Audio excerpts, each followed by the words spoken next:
त्यागो तुम, संघर्ष का मैदान छोड़कर मत भागो तुम।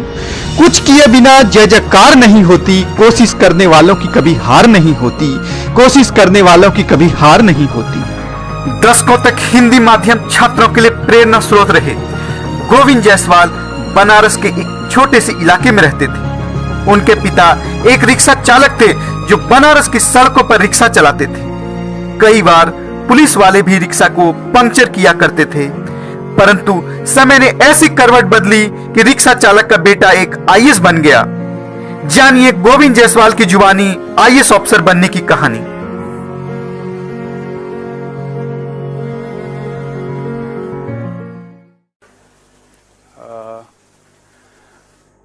इंस्पेक्टर धर्मेंद्र सर, शंकर जी और फ्रेंड्स, मैं आप लोग को देखता हूं तो मुझे भी वो टाइम याद आता है कि मैं भी क्लास में आके ऐसे बैठा रहता था और मैं नॉर्मली सबसे पीछे बैठता था, क्योंकि कोई दोस्त नहीं था, कोई मुझे जानकारी नहीं थी और मैं सबसे पीछे कोने में बैठता था। तो वो भी टाइम आप लोग को देखकर याद आ रहा है। देखिए, सिविल सर्विस की तैयारी का हर व्यक्ति का, शंकर जी ने पूछा आपका क्या रीज़न है, हर व्यक्ति का अलग अलग रीज़न होता है। मेरा अपना रीज़न था, मुझे सोशल प्रेस्टीज और सामाजिक जो टैग था उसको हटाना था और मैं उसके प्रति बहुत ईमानदार था। मैंने वो बात हमेशा बताई थी कि मेरा सिविल सर्विस में जो पहला आने का उद्देश्य था वो मैंने क्लास 6 में डिसाइड किया था और तब कोई देश या समाज में क्रांति की बात तब नहीं थी। तब तो क्रांति की बात अपने परिवार के अंदर की थी कि अपने परिवार के ही में ही क्रांति लाना है। और मैं जानता हूँ कि आप लोगों में से कई लोग ऐसे ही आए हैं, कई लोगों के फादर ने भेजा होगा कि नहीं तुम जाओ, कोई भी रीजन हो सकता है। उस रीजन के प्रति आप कितने ऑनेस्ट हैं, ये बात आप लोगों को अब प्रूफ करनी है। सिविल सर्विस में सिलेक्शन डिफ़िकल्ट है, कोई इसे डिनाई नहीं करता। लास्ट ईयर भी शायद 7 या 8 लाख लोग फॉर्म भरे थे, 950 लोग आए थे, लेकिन आपकी ऑनेस्टी ही आपको आगे ले जाएगी। उस ऑनेस्टी के साथ आपका लॉजिकल वे आपके पास, इसे सारे आप जैसे आगे बढ़ेंगे तो आपको पता चलेगा आप कंटेंट कैसे चूज करते हैं, टीचर कैसे चूज करते हैं, टीचर की रिस्पेक्ट कितने करते हैं। कितने लोग क्लास में होते हैं, क्लास से बाहर जाके कहते रहे इनको कुछ नहीं आता। मैं तो ये किताब में पढ़ा था, मैंने फिलॉसफी में कोई बुक नहीं पढ़ी थी, मैं आपको सच बता रहा हूँ। मैं एक बात कितनी बार बोल चुका हूँ, मैंने फिलॉसफी में कोई बुक नहीं पढ़ी थी। मेरे पास 2 साल का टाइम था, लगभग 730 दिन थे, 48 टॉपिक हिस्ट्री में था, फिलॉसफी में 52 था, जीएस में 120 था, टोटल 197 टॉपिक थे। 720 दिन में हर टॉपिक के लिए लिखने के लिए 1 दिन, समझने के लिए 1 दिन और रिवाइज करने के लिए 1 दिन। तो 2 साल के अंदर मेरे पास 1 दिन का भी टाइम नहीं था। मैंने प्री की तैयारी किया था, मेंस के साथ ही सर से पढ़ा था, रिवाइज करता रहा था और टीचर को भी प्रूफ करना पड़ता है। इतने सारे स्टूडेंट्स में मैं भी था, पीछे बैठा था, तो ऐसा नहीं था कि वो अचानक मुझे देख लिए, मेरे पीछे कोई हेलो था कि हाँ बड़ा दिव्य लड़का आया है मेरे क्लास में, ऐसा नहीं था। प्रूफ करना पड़ता है। मैं भी मिलने के लिए 4-4 घंटे वेट करता था और रिसेप्शन पर जो भी बैठता है वो उस दिन भी नहीं मिलने देता होगा, शायद आज भी मिलने नहीं देता होगा।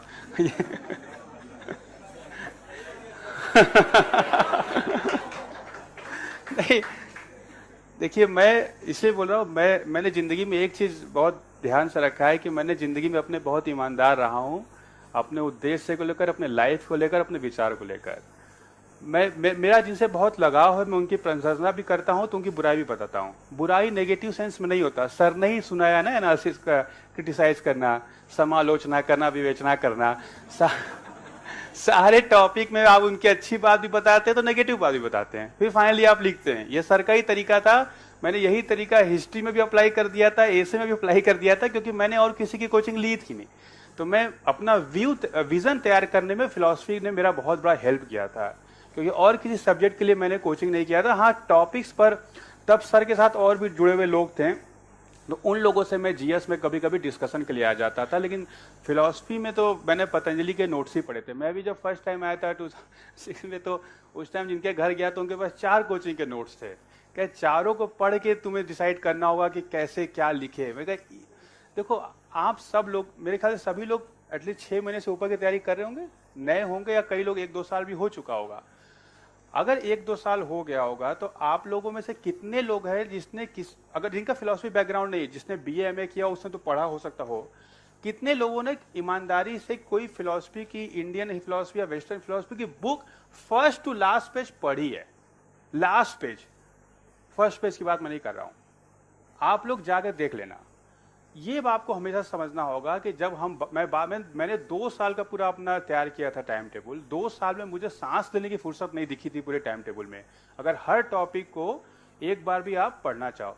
मैं जब हिस्ट्री का पेपर दे के आया था तभी मैं सर के पास आया था। सर को शायद अब याद ना हो, 3 लोग वहां बैठे थे, एक और भी 2 लोग थे, 2 बार मेंस दे चुके थे। उस बार मेरे टाइम आ गया था, चाइना का रिवॉल्यूशन आ गया था। मेरे बगल वाले ने सर से बोला, सर मैं ये पढ़ ही के नहीं गया, ये लास्ट ईयर आया था। मैंने कहा मैंने तो क्वेश्चन पेपर देखा ही नहीं, मैं तो सब पढ़ के गया था।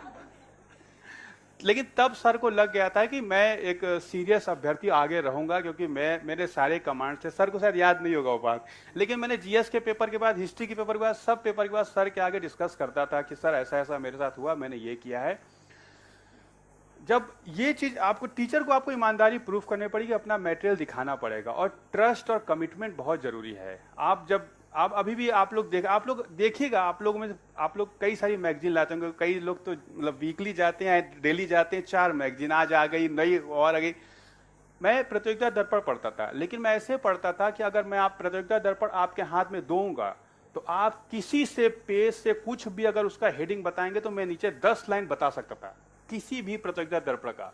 आप कितने 6 महीने से सीरियस हैं, आप जाके अपने सबसे क्लोज फ्रेंड को अपनी प्रतियोगिता दर्पण दीजिए और उससे बोलिए किसी भी पेज का प्रतियोगिता दर्पण केवल 6 किताब से टेस्ट कर लेना। 6 महीने का प्रतियोगिता दर्पण आपको कितना कैरी की हो।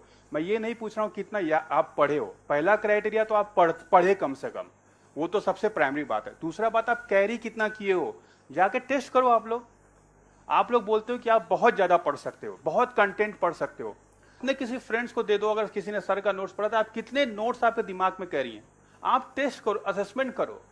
हमारा क्या होता है कि एक तो होता है कि हमारा एक्सपोजर कॉन्फिडेंस लो होता है हिंदी मीडियम का, इसमें कोई डाउट नहीं। वो होता है क्या है कि ये बहुत लंबे टाइम में क्रिएट होता है कि हम बहुत नॉर्मल बैकग्राउंड से रहते हैं, बिलो एवरेज रहते हैं। मैं जब सिलेक्शन हुआ तो मेरा वेट 44 kg था। 44 kg में मैं कैसा दिख सकता था, आप लोगों ने देखा होगा। ये मैटर करता। मैं कनॉट प्लेस पर फर्स्ट टाइम गया था जब मैं यूपीएससी का फॉर्म भरने गया था 2005 के दिसंबर में, मतलब खरीदने गया था। तो मैं वहाँ के लोग देखकर ही मुझे डिप्रेशन हो गया कि लोग देखने में कितने सुंदर हैं, कितना पर्सनालिटी कितना अच्छा है, और मैं कैसे दिखता हूँ। तो ये सब हमारे साथ। और उसमें मेरे पास कोई कपड़ा भी पहनने को नहीं रहता था, मतलब कई सालों से मैंने कपड़ा खरीदा ही नहीं था। मैं इंटरव्यू के लिए भी किसी और के जूता को खींच के पहना था, टाई किसी और का पहना था। मुझे लगा कौन 600 का जूता खरीदेगा, नहीं हुआ तो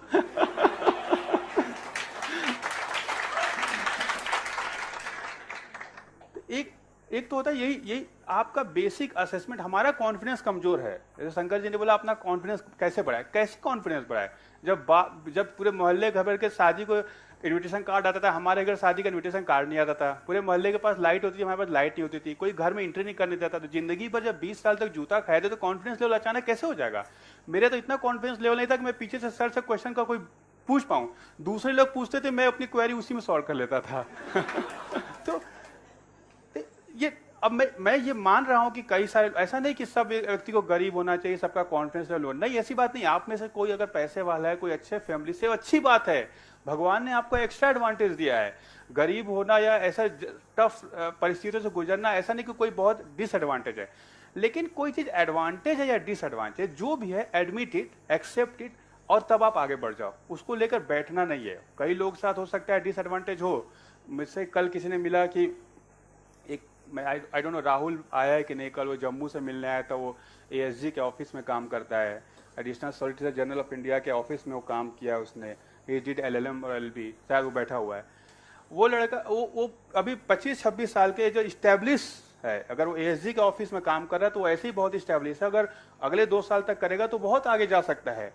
लेकिन उसके बाद भी वो अगर करना चाह रहा है तो मैंने उससे बोला कि भाई तुम सीरियस हो कि नहीं सीरियस हो, जाकर टेस्ट करो। कल के बाद जाकर रूम में बंद कर लो, 1 महीने बाद निकलना, देख लेना कि तुम्हारा कितना कमिटमेंट लेवल है। मैं अपने आप को ऐसे ही टेस्ट करता था। 2 दिन खाना नहीं खाऊंगा, 4 दिन मैंने अपने 12th के एग्जाम में टेस्ट करने के लिए 30 दिन तक बेड से नहीं उठा था, नहाने के लिए भी नहीं उठा था। मेरे आसपास से भी लोग नहीं आते थे, कहते कितना महकता है ये, इसके पास कौन जाएगा। ये मैं टेस्ट करता था कि मैं लायक हूं कि नहीं। देखो, एक बात है कि मैं चाहता हूं पढ़ना, और एक बात है मैं पढ़ता हूं, दोनों में डिफरेंस है। दोनों में डिफरेंस, अगर आप में से कोई सिविल सर्विस या IAS या IPS बनना चाहते हैं फर्स्ट अटेम्प्ट में, जाओ 1 महीना रूम को बंद कर दो, रहो 1 महीने अंदर रूम के अंदर, टेस्ट करो ना। आपका जो चाहत है या जो आपके अंदर सोच है वो एक्चुअली आप डिजर्व करते हो कि बस ये दीवा स्वप्न है। आपने कोई बुक पढ़ा, मैं सर की जब क्लासेस खत्म हो जब फर्स्ट टाइम में, तो उसके बाद मैं उसको लेकर कम से कम 25-26 दिन तक मैं लगातार रूम में रहा। शाम को मुझे ट्यूशन पढ़ाना जाना पड़ता था, वो मैं जाता था और वो मेरे सामने ही घर के सामने मिल गया था, लेकिन उसके बाद मैं कहीं नहीं जाता था, वो मेरी मजबूरी थी। आपकी कोई अब मुझसे कोई पूछता है मैं कितने घंटे पढ़ूं, अगर मैं बोलूं 10 घंटे तो बाकी के 14 घंटे के आप झक मारने दिल्ली में आए अपने घर से। अब आप ये मत पूछो मुझसे कितने घंटे पढ़े हो, आप आए ही इसलिए हो, अपने पेरेंट्स का मंथली पैसा लेकर, खर्चा लेकर आप आए ही इस काम के लिए। अब ये कोई बात है कि मैं वहां से आऊं, अब मैं बोलूं कि मैं 10 मिनट बोलूं कि 15 मिनट बोलूं, मैं बोलने आया हूं, मैं जो अपनी बात है वो बोलूंगा, जाऊंगा। टाइम कैलकुलेशन आप लोग क्यों करते हैं? आप लोग टीचर से किसी से क्यों पूछते हैं कि हमको कितने घंटे पढ़ना चाहिए? आप पढ़ सकते हो, 24 घंटे पढ़ो, मना कौन कर रहा है आपको? मैं तो बोल रहा हूं 24 घंटे पढ़ो, मानेंगे आप मेरी बात? तो आप जिस काम के लिए आए वो काम करो। मेरा क्या था कि मैं कुछ, अब मुझे लगता था कि मेरे फादर ने जब मैंने ग्रेजुएशन के बाद बोला कि मैं तैयारी करना चाहता हूं, तो उनको ये नहीं पता था कि तैयारी क्या होता है। तो मैंने बोला पढ़ाई पढ़ना है, 1-2-2.5 साल की एक पढ़ाई है, एक और कोर्स है करना है। तो उन्होंने कहा 2-2.5 साल के फिर कितना महीना देना पड़ेगा? मैंने कहा कि महीना देना नहीं पड़ेगा, मैं करूंगा। उसके बाद ही मैं एक NGO के ओरिएंटेशन कैंप में सर से मुलाकात हुआ था। सर फिलॉसफी के सब्जेक्ट पर उस ओरिएंटेशन कैंप में आए थे, वो एक NGO का ऑर्गेनाइज किया था, मैं सर से वहीं से मिला था। तब तक मेरा दिल्ली आने का कोई प्लान नहीं था। मैंने सर से पूछा कि क्या करूं, मेरा सब्जेक्ट हिस्ट्री मैंने डिसाइड किया था, क्योंकि मेरे बगल में संतोष कुशवाहा थे, वो PCS में सेलेक्ट हो गए, तो उनका हिस्ट्री ऑप्शनल था, तो उन्होंने मुझे दे दिया था। और हिंदी लिटरेचर की किताब उनकी इलाहाबाद में रह गई थी, तो मैंने तो वही हिंदी लिटरेचर ले लेता, मैं क्या करता, ऑप्शन की बात नहीं है। फिर लेकिन मैं दिल्ली में सर से मुलाकात हुआ, तो सर ने बोला कि मैं तो फिलॉसफी पढ़ाता हूँ, मैं तुम्हें उसमें गाइड कर सकता हूँ। तो मैंने फिलॉसफी सब्जेक्ट ले लिया। अब आप में से कई लोग पूछते हैं मैं क्या करूं, मुझे ज्योग्राफी अच्छा लगता है। अच्छा क्या लगता है? ये कोई मूवी है क्या कि अच्छा लगता है आपको? मतलब कोई बोलता है कि मुझे ये सब्जेक्ट अच्छा लगता है, तो मुझे तो लगता है कि वो सब्जेक्ट मत लीजिए आप। उसका देखिए नेगेटिव पॉइंट का, आप अच्छा लगने के चक्कर में उसी सब्जेक्ट पर मैक्सिमम दिमाग डालोगे। सर ने जैसे बताया कि देयर इज ए लिमिटेशन। अगर 100 नंबर कोई है, कोई क्वेश्चन 100 नंबर का है या 100% का है, तो अगर आप बहुत खराब लिख रहे हो तो 30, एक्स्ट्रा ऑर्डिनरी लिख रहे हो तो 50, सुपर एक्स्ट्रा 55 जाएगा ना। 100 में से 100 तो दे नहीं देगा। आप उसमें 3 से 4, 5, 10 घंटे जाते जा रहे हो, आपका नंबर जो होगा कम बढ़ेगा। आप समझो, आप पहली 50 सीढ़ी जिस स्पीड से चलते हो, 51 से 100 उस स्पीड से नहीं चल सकते आप। नहीं, उस आपको पहला जो 10 सीढ़ी का एनर्जी जाता है, 100 के बाद 10 सीढ़ी में सेम एनर्जी नहीं जाता, आप खुद ही फील कर सकते हो। तो ये आपको समझना चाहिए कि आपको कौन सा सब्जेक्ट लेना। मैंने सब्जेक्ट लिया, कैसे लिया कोइंसिडेंस में बता दिया कैसे लिया। उसके बाद मैं सर से पढ़ने ही फिलॉसफी आया था दिल्ली। उसके बाद मैं पढ़ा, तब मुझे दिल्ली में लगा कि नहीं मुझे ट्यूशन मिल सकता है, तो मैं यही रह गया। और यहाँ तो अब पैसे की प्रॉब्लम में से कोई कैसे बोलता मुझे नहीं पता। मुझे लगता है डेली अर्निंग का सबसे अच्छा सोर्स है। जितना जरूरत है, डिजायर के लिए तो नहीं मैं बोल सकता, जरूरत बस मिल जाता है। मैं जब रहता था तो 1400 का रूम था, वो भी 7x3 का था विजयनगर में। अब उसमें 14, अब पता नहीं, अब तो लगता है रूम भी बहुत महंगा हो गया होगा। लेकिन आपको ये समझना होगा, अपने सिचुएशन को देखना होगा। और ये भी मैं बता सकता हूँ कि आप में से कई लड़के ऐसे होंगे जिनका पीछे का बैकग्राउंड बहुत नॉर्मल होगा। मैं पढ़ने में हमेशा अच्छा रहा, रीजन यही बात था। क्यों? क्योंकि मेरा कमिटमेंट था। अगर मेरे फादर को कोई बताता, अच्छा मेरे फादर से मैं कैसे एक्सपेक्ट करता कि वो मेरा असेसमेंट करेंगे? मुझे अपने पड़ोसी को खुश करना पड़ता था, जो कि सबसे डिफिकल्ट टास्क होता है। वो सोच, उसको लगना चाहिए कि मैं पढ़ता हूँ। तो मैं एक बार बाथरूम करने भी घर से बाहर निकलता था, क्योंकि हम लोग एक बिल्डिंग में रहते थे, वहाँ एक रूम में सब परिवार रहता था। तो 20 रूम थे, 20 फैमिली था। वो चौल जैसे मुंबई में आपने देखा, तो हर फ्लोर पर एक बाथरूम होता था।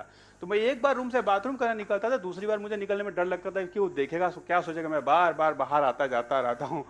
तो पड़ोसी को खुश करने गए, तो सारे पड़ोसी मेरे फादर से बोलते नहीं आपको लड़का पढ़ता बहुत है। तब मेरे फादर को लगता था कि हाँ पढ़ता है तो भाई पढ़ाओ। तो ये अब इस तरीके से अब मैंने अपना डिसीजन किया था। मेरा फुल इंडस्ट्रियल एरिया, आपसे बनारस में कोई होगा तो आप जानते होंगे, सिटी स्टेशन की तरफ इतना इंडस्ट्री है और लाइट 15 घंटे जाती है। उसमें भी मशीनें चलती थी। तो मैंने अपना टाइम डिसाइड कर लिया था, जब मशीन एकदम पीक पर होती तो मैथ, मशीन कम पीक पर होती तो फिजिक्स, सबसे शांति का टाइम होता है तो हिंदी इंग्लिश, रात में हिंदी इंग्लिश ताकि मैं याद कर पाऊँ। तो अपने अकॉर्डिंग मैं एडजस्ट करता था। मैं कैसे शर्त रखता है मशीन बंद करो तब मैं पढ़ूंगा। ये फालतू की बात है ना। आप लोग भी यहाँ पर आए, मैं एज्यूम कर रहा हूँ कि आप में से कोई भी एक्स्ट्रा ऑर्डिनरी फैमिली बैकग्राउंड का नहीं होगा, कोई है तो अच्छी बात है, लेकिन आप अपने आप को देख लो, अपने सिचुएशन को असेस कर लो, फिर कंटेंट पर, मटेरियल पर आओ। आपको हर 2 दिन पर तो डिप्रेशन हो जाता है कि क्या पढ़ रहा हूँ क्या नहीं पढ़ रहा हूँ। आप में से कितने लोगों को सिलेबस याद है, कि सिलेबस का एक एक टॉपिक याद है? जब आपको टीचर पढ़ाता है तो आप कनेक्ट करते हो कि आप किस टॉपिक की बात सुन रहे हो। जब आप आप अपने जाकर रूम में बंद करो, खोलो कोई नोट से किताब, आप पहला चैप्टर पढ़ते हो तो आपको चैप्टर की हेडिंग दिखती है, 5 मिनट बाद आप जरा याद करना हेडिंग क्या थी। आप लाइन को पढ़ सकते हो मैक्सिमम, आप चैप्टर से कनेक्ट करके नहीं पढ़ता। ये हमारी वीक पॉइंट है। मैं डायरेक्टर विजिलेंस हूँ, मेरे अंदर एक IPS ऑफिसर बैठता है, SP ACB और स्टेट सर्विस के ऑफिसर कई सारे बैठते हैं।